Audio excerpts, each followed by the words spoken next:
નમસ્કાર મિત્રો, ગરીબ ગોબરાની માં મેલડીના ઇતિહાસની વાત કરીશું. આ કળિયુગમાં મેલડી કેવીય લીલાઓ કરે છે. જ્યાં જ્યાં માં મેલડીના ધૂળના તડીમલા છે ત્યાં ત્યાં મેલડી હાજરા હાજુર બેઠા છે અને માં પરચાઓ પૂરે છે. માં મેલડીના ઘણાય બાનાદારી પુવાઓ થઈ ગયા, જેણે માં જગદંબા સાથે વેણે વાતો કરી. એવો જ એક માં મેલડીનો બાનાદારી ભગત હતો ગોબરો. ગોબરો માતાજી સાથે સાક્ષાત વેણે વાતો કરતો અને રોજ માના ધૂપદીપ કરીને માની સેવા પૂજા કરતો. અને કહેવાય છે કે માં મેલડીએ નવખંડમાં ગોબરાનું નામ અમર કરી દીધું. આજથી આશરે 150 વર્ષ પહેલાનો આ ઇતિહાસ છે. ભાવનગર પરગણામાં ગોહિલવાડના ગોદરે રાજપર નામનું ગામ આવેલું છે. માતાજીને કેમ ભજાય અને માની કેવી ભક્તિ હોય એ આ વાર્તામાં છે. રાજપર ગામમાં 18 વરણ રહેતા હતા. એમાં એક ગરીબ કુટુંબ રહેતું હતું, જેને ગરીબાઈ ભરડો લઈ ગયેલી. તૂટેલા છાપરામાં ખાવા મોટી જાર ન મળે. ઘરમાં એક ડોસો ડોસી એના 7 દીકરા સાથે રહેતા હતા. માતાજી લીલાઓ કરે છે અને સાથે દીકરા નાના હતા ત્યારે જ માવતર એમના નોધારા મૂકીને ગામત્રે ચાલ્યા જાય છે. નાના ભાઈઓની જવાબદારી સૌથી મોટા દીકરા ગોબરા ઉપર આવે છે. જતા જતા એના બાપાએ એને માં મેલડીનો કરંડિયો આપેલો અને કહેલું કે માની રોજ સેવા પૂજા કરજે દીકરા. આમ ગોબરો રોજ મજૂરી કરવા જાય અને જ્યાં પણ જાય ત્યાં સાથે માં મેલડીનો કરંડિયો લેતો જાય. છૂટક સવાઈ મજૂરી કરતા કરતા એક દિવસ ગામના ખેડૂત પાસે જાય છે અને કહે છે કે બાપુ, મને તમારા ખેતરમાં શેઢે એક નાનું છાપરું બાંધવા દો ને. મારા 6 ભાઈઓ તમારા ઢોર ચરાવશે, છાણ વાસિંદા કરશે અને હું તમારા ખેતરમાં ખેતી કામ કરીશ, જેથી મને અને મારા 6 ભાઈઓને સાંજ પડતા રોટલો તો મળી રહે. ખેડૂત માની જાય છે અને પછી તો ગોબરો ખેડૂતને ત્યાં ખેત મજૂરી કરવા લાગે છે. એક દિવસની વાત છે.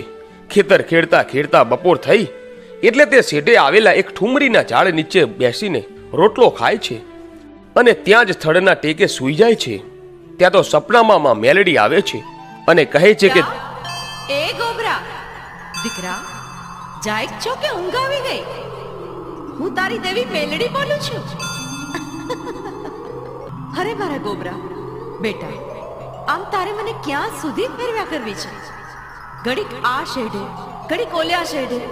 દીકરા, હા મને મેલડીને ક્યાં સુધી ફેરવા કરે? અરે મારા ગોબરા, હવે મને ક્યાંક વિસામો લેવા દે. મને ક્યાંક બેહાડ. મારે વિસામો લેવો છે દીકરા. પણ ક્યાં બેહાડું મારી, ક્યાં? ગોબરા, બીજે ક્યાંય નહીં. હા, આ ઠુમરીના ઝાડવા હેઠે એના થળીએ મને બેહાડ. મને મેલડીને અહીંયા આ જગ્યા બહુ ગમે છે.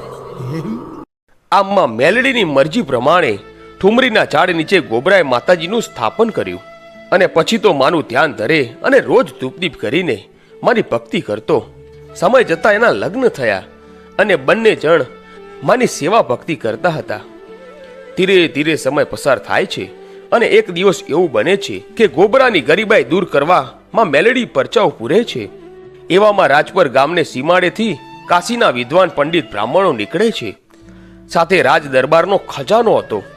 7 કડુલા સોના ચાંદીના દાગીનાથી ભરેલા હતા અને વિચાર કરે છે કે આ ગામને સીમાડે અહીં ચરુ દાટીને આગળ જઈએ અને વળતા પાછા અહીંથી લેતા જઈશું. આમ એક બોરડીના ઝાડ પાસે ઊંડો ખાડો કરીને એમાં ચરુ દાટી દે છે અને એક સિંદુરિયો પથ્થર એની ઉપર મૂકી દે છે.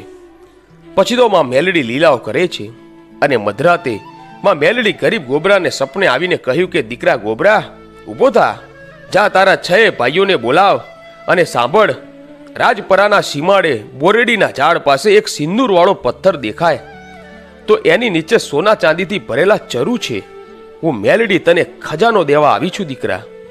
ત્યાં તો ગોબરો રાજી થઈ ગયો અને સવાર પડતા 6 ભાઈઓને સાથે લઈ ગયો અને સીમાડે જઈને સિંદૂરવાળો પથ્થર શોધ્યો અને ત્યાં ખોદીને જોયું તો એમાંથી ચરુ નીકળ્યા. એક પછી એક એમ સોના ચાંદીથી ભરેલા 7 કડા નીકળ્યા. ગોબરાએ 7 કડા પોતાના ભાઈઓને આપી દીધા અને કહ્યું કે ભાઈઓ, આ બધી માયા તમારી છે. 6 ભાઈઓ સંપીને વેચી લેજો. મારે કઈ નથી જોઈતું. મારે તો મારી માં જે આપે એ મહેનત મજૂરી કરીને ખાવું છે અને પછી તો માં મેલડીની નિરાંતે ભક્તિ કરવી છે. આમ પોતાના 6 ભાઈઓની માયાથી ભરેલા ચરુ આપ્યા અને 6 ભાઈઓના ઘરે લીલા લહેર થઈ ગયા. પાકા મકાનો છે, આગળ દૂજણા ઢોર છે અને આ બાજુ ગોબરા પાસે માં મેલડીના એક કરંડિયા સિવાય બીજું કંઈ નથી. ગોબરો અને એની પત્ની મહેનત મજૂરી કરીને જ ગુજરાન ચલાવે છે અને રોજ સવાર સાંજ માં મેલડીની ભક્તિ કરે છે અને માં મેલડી ગોબરા સાથે સાક્ષાત વેળે વાતો કરે. એવામાં એક દિવસ બન્યું એવું કે ગોબરાને આગળ 2 મહેમાનો માતાના મઢમાં દુઃખ લઈને આવે છે. ગોબરો મહેમાનને માનભેર આપતા સ્વાગત કરીને ચા પાણી કરાવે છે અને કહે છે કે બપોરનું ટાણું છે, તમે રોટલા ખાઈને જ જજો. પછી તો ગોબરાની પત્નીએ ઘરમાં જે થોડો લોટ પડ્યો હતો એના 2 રોટલા ઘડ્યા અને હાથમાં તાહડી લઈને પોતાની દેરાણી, પરંતુ 6 દેરાણીઓએ કહ્યું કે આજે તો વલોણું ચલાવ્યું જ નથી. એટલે ગોબરાની પત્ની કહે છે, તમારા ખાવામાંથી 2 વાટકી છાશ આપી દો, ઘરેમાં મેલડીના મઠે મહેમાન આવ્યા છે માટે. ત્યાં તો દેરાણી બોલ્યા કે મહેમાન જ્યાંના હોય યાના, એ અમારે ને મેલડીને કંઈ લેવા દેવા નહીં હો, એ જાઓ છાના મના હાલતા થાઓ. ત્યાં તો ગોબરાની પત્ની બોલી કે ભલે બાપા, જેવી તમારી મરજી. આમ કહી નેહકો નાખીને ત્યાંથી ઘરે પાછી આવી અને મહેમાનોને રોટલો અને મરચું આપ્યા. મહેમાન પણ સમજુ હતા એટલે એમણે કહ્યું કે કંઈ વાંધો નહીં બાપા, જે હશે એ ખાઈ લઈશું. આમ મહેમાને રોટલા ખાધા અને જતા રહ્યા. ગોબરો આ બધું જોઈને ખૂબ દુઃખી થયો અને ઓશિયાળું આંસુડું પાડીને કહ્યું, હે માં માવડી, હે માં મેલડી, વહુઓ તો પારકી છે, પણ મારી માના જણ્યા 6 ભાઈઓ તો મારા પોતાના છે, એમને પણ દયા ના આવી મારી પર. માં મેલડીથી આ જોવાયું નહીં અને કરંડિયામાં માં મેલડી બોલી, હે ગોબરા સાંભળ, તારા 6 ભાઈઓ હવે તારા નથી રહ્યા. ઘરમાં છાશ હતી તો પણ આપી નહીં. એ મહેમાન ગરીબ ગોબરાના નહોતા, એ માતા મેલડીના મહેમાન હતા. તેઓએ મારું મેલડીનું અપમાન કર્યું છે ગોબરા. અને જતા જતા એમ પણ કહ્યું ને કે મારે ને મેલડીને કઈ લેવા દેવા નહીં. તો ગોબરા, તારે તારા ભાઈઓનું થઈને રહેવું છે કે મારી મેલડીનું? ત્યારે ગોબરાએ કહ્યું કે માડી, હું તો તારો જ છું અને તારો જ થઈને રહેવાનું છું. તો સાંભળ ગોબરા, આજથી તારે તારા ભાઈઓ સાથે કંઈ લેવા દેવા નથી. આમ થોડો સમય પસાર થયો અને એક દિવસમાં મેલડી ગોબરાના સપનામાં આવીને કહ્યું, હે દીકરા ગોબરા, હું તારી દેવી મેલડી બોલું છું. દીકરા, મને મેલડીને જમવાની ઈચ્છા થઈ છે, મને મેલડીને જમાડ, મારે જમવું છે, મારા તાવા માંડાવ. ગોબરો કહે છે કે હે માડી, હું તમને જરૂર જમાડું, પણ મને મારા ભાઈઓ પાસે જવા દો. પછી મારી જગતમાં કોઈને એમ ન થાય કે માતાજીના નિવેદ કર્યા અને ભાઈઓને કીધું નહીં. માડી, તું રજા આપતી હોય તો ભાઈઓ પાસે જતા આવું, પછી એમની જેવી મરજી. માતાજી કહે છે કે ભલે ગોબરા. આમ ગોબરો 6 ભાઈઓને મળીને વાત કરે છે કે મારે માતા મેલડીને જમાડવી છે. તમે 6 ભાઈઓ વધારે કંઈ ના આપો તો કંઈ નહીં, 1 રૂપિયો આપજો, તો માતાજીના નિવેદ કરવા છે. ગોબરાએ આજીજી કરી છતાં પણ તેઓ કહે છે કે અમારે ને મેલડીને કંઈ લેવા દેવા નથી.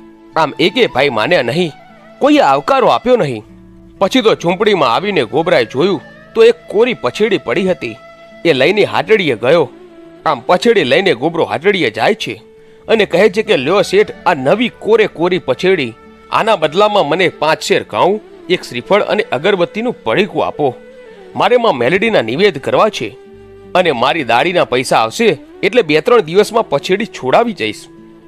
પણ વાણિયો ભલો હતો એટલે એણે કહ્યું કે અરે ગોબરાભાઈ, આ પછેડીનું મારે શું કરવું છે? તમારે જો માતાજીને જમાડવા હોય તો આ સીધું સામાન લઈ જાઓ અને જ્યારે પણ પૈસા આવે ત્યારે આપી જજો. તમારા જેવા બાનાધારી સેવકોને ના થોડીક પડાય. આમ ગોબરો સીધું સામગ્રી લઈને ઘરે આવે છે અને માતાજીનો નવરંગો માંડવો નાખે છે. માતાજીના નિવેદ થાય છે. આ બીજી બાજુ 6 ભાઈઓને ઘરે માતાજી રમતીઓ માંડે છે અને સવા વેતની નાગણી બનીને 6 ભાઈઓ જ્યાં સૂતા હતા ત્યાં આવીને એક પછી એક એમ 6 ભાઈઓને ડંખ દીધા અને 6 ભાઈઓ ધરતી માથે ઢળી પડ્યા. ઘડીકમાં તો આખા ગામમાં કાળો કકડાટ થઈ ગયો. ગામની સૌ વાળા વસ્તી ભેગી થઈ જાય છે. ગામનો એક માણસ ઝટ ગોબરાને ત્યાં આવીને કહે છે કે ગોબરાભાઈ, ઝટ ગામમાં ચાલો, મોટો અનર્થ થઈ ગયો છે. તમારા 6 ભાઈઓને નાગણીએ ડંખ દીધો છે અને એમાંથી એકે નથી રહ્યા. આ સાંભળતા જ ગોબરો સ્તબ્ધ થઈ જાય છે અને ચોધાર આંસુરે રડવા લાગે છે અને રડતા રડતા કરુણ પોકાર કરે છે કે અરે માવડી, અંતે તો તે ધાર્યું જ કર્યું.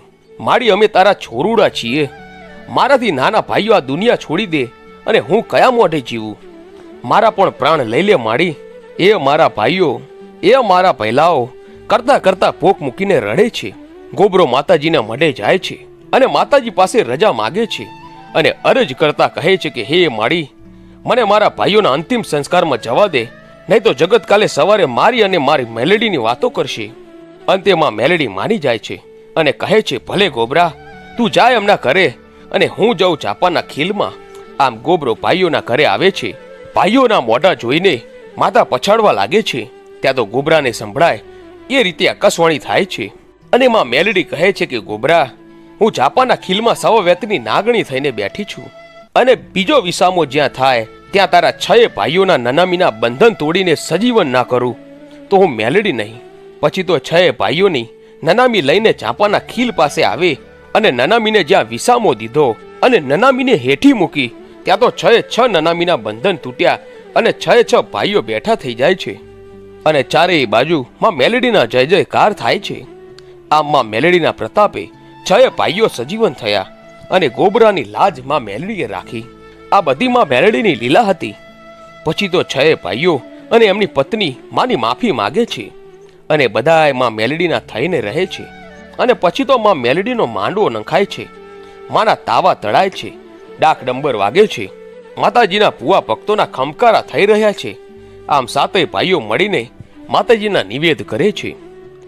પછી તો કહેવાય છે કે માતાજીની કૃપાથી બરોબર 9 મહિને ને 9 દિવસે ગોબરાના ઘરે દીકરો જન્મ્યો. ચારેય બાજુ લીલા લહેર થઈ જાય છે. માં મેલેડી કહે છે, ભૂખ્યો રાખું હોય સુવાડું, શરીરની પાડી દઉં ખાલ. આટલું કરતા ના માને તો હું મેલેડી કરી દઉં ન્યાલ. ખમ્મા ખમ્મા ખમ્મા માડી ખમ્મા. તો મિત્રો આ તો ગરીબ ગોબરાની માં મેલેડી